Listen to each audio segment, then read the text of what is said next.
And I think that we can all agree that there is a certain group of people, not only in the U.S., but around the world, that think that they should dictate to us, the plebes, how we should live our lives. So they've told us already. In the digital world, similar risks are being overlooked right now. A cyber attack with COVID-like characteristics would spread faster and further than any biological virus. Its reproductive rate would be around 10 times greater than what we've experienced with the coronavirus. To give you an idea, one of the fastest worms in history, the 2003 Slammer sapphire worm, doubled in size approximately every 8.5 seconds, infecting over 75,000 devices in 10 minutes and almost 11 million devices in 24 hours.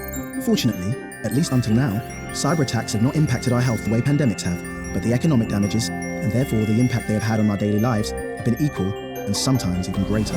You see, the only way to stop the exponential propagation of a COVID-like cyber threat is to fully disconnect the millions of vulnerable devices from one another and from the internet. All of this in a matter of days. As the digital realm increasingly merges with our physical world, the ripple effects of cyber attacks on our safety just keep on expanding at a faster pace than what we're preparing for. COVID-19 was known as an anticipated risk. So is the digital equivalent. Let's be better prepared for that one. The time is now. And when you think about it, it's a great way to play it, because how many people really are prepared for going, a month without having to go to the store, for heating their homes if there's no electricity? How many people are really prepared? And many people may think that if the internet goes down, that, well, it's not going to affect my electricity. It's not going to affect my water. It's going to affect everything. It will affect everything. If the internet goes down, in my opinion, it will be just as bad, or probably worse, to tell you the truth, than if just the electricity went down. Because if the internet goes down, eventually the grid will also go down. Why? Because the grid is controlled per the internet. There are parts of the grid that's controlled by the internet. So that's going to go down. Communication will go down. Most of our communication is controlled by the internet. So if the internet went down, they're going to be able to put us in a position where eventually the majority of the people are going to be begging for the government to come in and help them and find a solution to all of the problems that will be ailing society without internet. I think, Gray, that most people don't understand what a big deal the internet is nowadays. And they can shut it down anytime they want. Solar superstorm could wipe out the internet for weeks or months, scientists say. It would only take weeks, I think, for people to go ahead and bring it down to the basic level, meaning that they'll turn into animals. When I was in the military, I had a soldier who lived in Florida during Hurricane Andrew. Remember that, Gray? That was back like 92, I think that was. That was devastating to the yeah, and she lived in Miami. She said that by the second evening after they lost electricity, that there was full-blown rioting in the street. By the second evening. I believe it, yeah.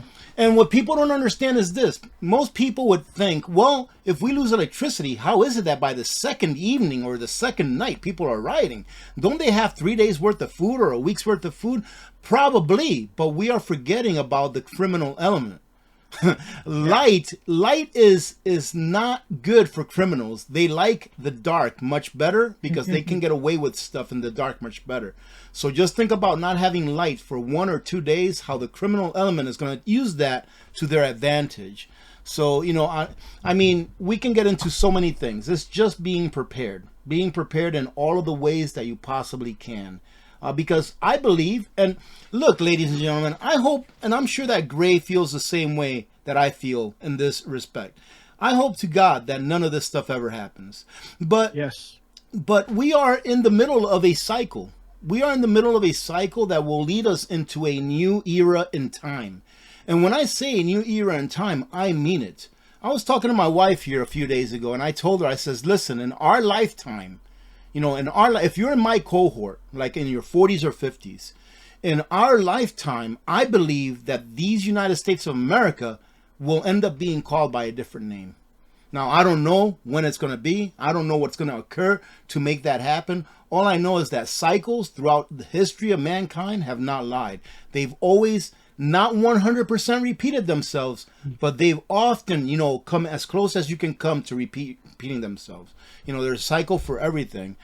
So all you have to do is just stay as prepared as possible. And those people that think that you're crazy for preparing, then just don't pay them any mind, ladies and gentlemen, and continue to do what you know that you need to do. Because something's going to happen eventually, and whatever does happen, we are in the era of crisis right now, all right? We are in the cycle of crisis, the fourth turning. Whenever something does happen, even if it's not man-made, let's say it's 100% natural, the government will be there in order to get as much out of it as it can. So, they say, what is it? They're not going to let any kind of a crisis go to waste, be it man-made or be it natural. If the internet goes down, how will the CBDC then work? Internet is used for everything. If the internet goes down, the CBDC won't work, ladies and gentlemen, but I believe that it is the internet going down, or us having a financial crash, or the electricity going down for several weeks, if not months, that will in turn make the government introduce to we the people a CBDC.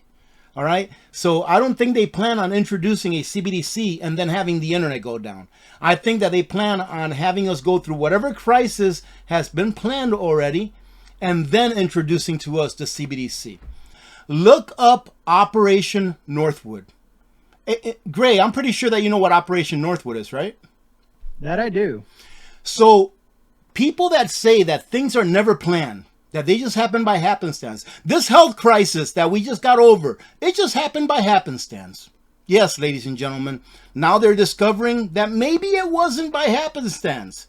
That maybe it wasn't a bat who pooped on some salad somewhere in China or wherever it was. But if you take a look at Operation Northwood, that is an operation that was brought to President Kennedy back in the 60s. And it was an operation in which our three-letter agencies openly said, hey, let's go ahead and do these acts of T, you know, the T word that YouTube doesn't like you to say. Let's go ahead and commit these acts of T and say that the Cubans did it. A big plane. Let's take out a big plane full of college students and say that the Cubans did it so that we can go to war with Cuba. So those of you that are naive enough, I'm sorry if I'm hitting you hard, but if you are naive enough to think that bad things are not planned by those people that think that they are our rulers, then you better prepare even more than a prepper is preparing, because you're definitely going to need it. It's something that's been happening a lot. And people don't feel like it's happening in like a lot. Like, oh, America's still fine just because this bank closes and then that bank closes.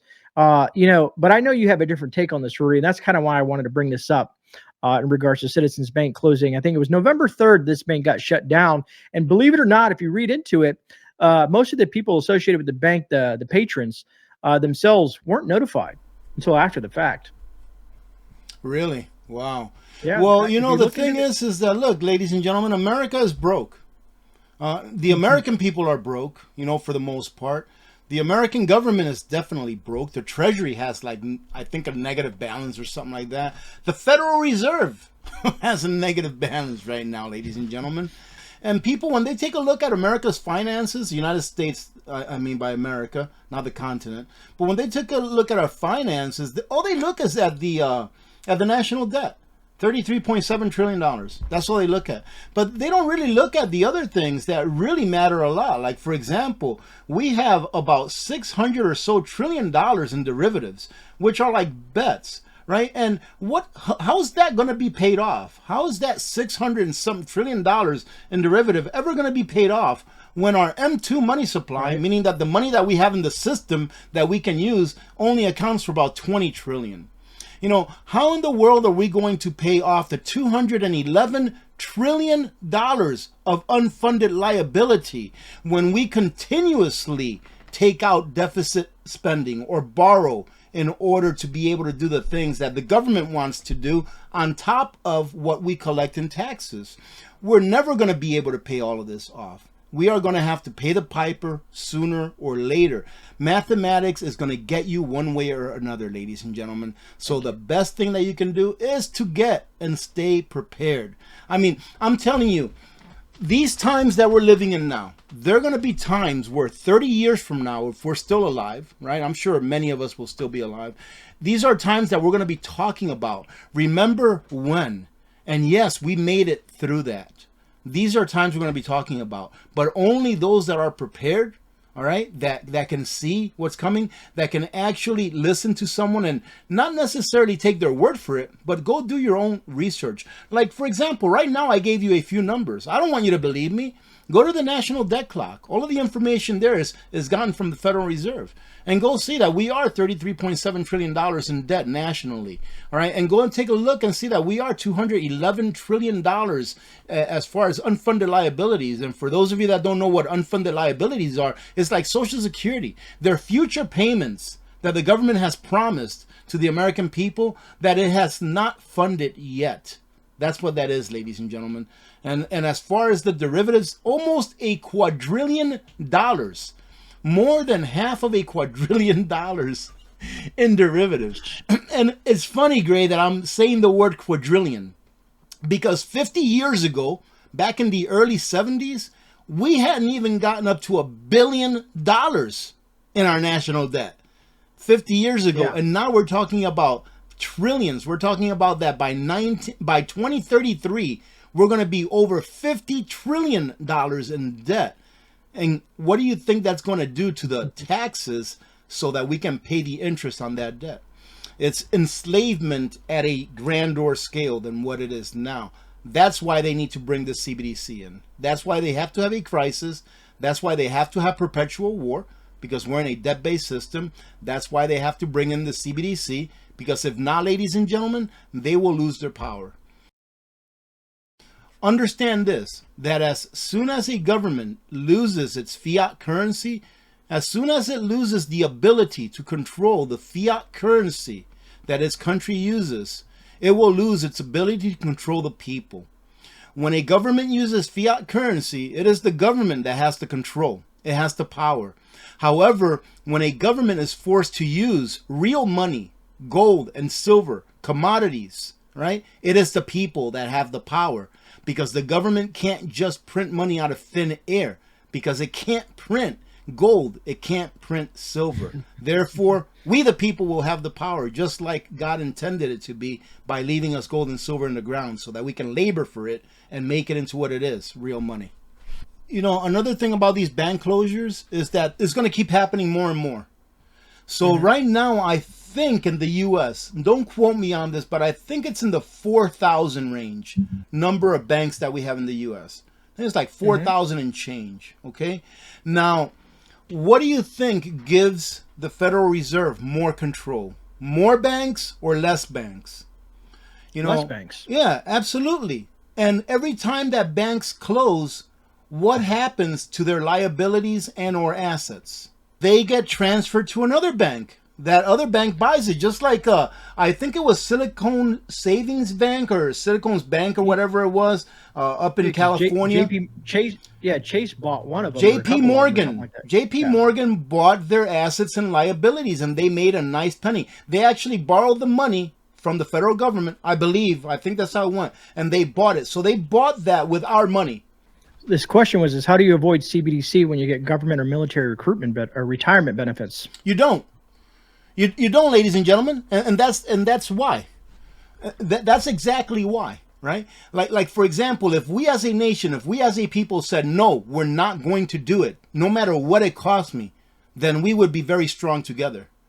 But when we have something to lose, right, because we don't have something else to replace it with, it's very difficult for us to vote the other way. Guarantee you right now, I would say that 90% or more of the people who are receiving some kind of a federal, retirement or so, if it came up to a vote that said you either go on a CBDC or all federal retirement, Social Security, etc., is gone, what do you think they're going to do? They're going to vote yes. Why? Because we are not, most of us, and it's not the fault of the people. Understand this. It is the system by which we have been governed our entire lives. All right. Most of us are not in the position to be able to say no.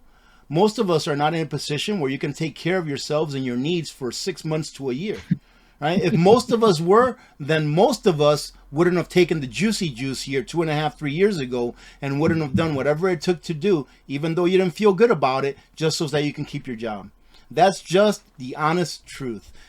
Some folks may have seen this this clip. I'm going to play it. And you might have seen it. I know I might have seen it a while back, but I wanted to share this clip So because a lot of folks will be like, well, aren't these guys are always talking about this stuff? I'm like, it's actually a lot bigger than a lot of people think. But these are farmers. I think I found this in my little storage. Let me see. Add to stage. Let's go ahead and play this. Farming operation, and for many farmers across the country. Let me start that over. My own farming operation, and for many farmers across the country. And I think you're going to see across the board higher food prices. Food prices are already up dramatically this year, last year a little bit too, and we might see more empty shelves in America. Even the president is promising food shortages in his conversation, so there's no need for this to be happening. The people are the ones that are going to be hurt. Not just farmers, trying to make a living. It's going to be the food supply of this country, which is a staple of our security of our nation, being able to grow the grain and the crops that we do, that not only supplies us, but our allies and other trading partners around the world. You've heard me say this 1,000 times, that it's going to be a resource problem. The financial system has so much to do with food. It has to do with resources. Think about it. That's what money is. It's a tool that you use to get resources. And what I think is going to fail first before any other thing fails that's major, unless we have like an EMP or a coronal mass ejection or something like that, ladies and gentlemen, that nature brings about. But I think that the first man-made failure in our system will be the financial system. Well, if the financial system is a way by which we get resources by trading supposedly value for value, how are you going to get that food? Because I guarantee you one thing, that farmer that was talking on that video, he's not going to give away his crop. He's not going to give it away. He doesn't get up at 3 o'clock in the morning to be out there by 4 a.m. so that he can give away what he's worked for. He's going to want value in exchange for the value that he's giving with that crop. So our financial system goes, how are we going to get the resources that we need? Not only those that we grow here, but those that are imported. If our financial system goes, ladies and gentlemen, and it's already going internationally, there are many countries that are now doing bilateral trading, bypassing the use of the US dollar or the Federal Reserve note. There's many countries. I believe it was China that just conducted its very first oil trade in yuan, in digital yuan. Countries do not fear the United States of America anymore.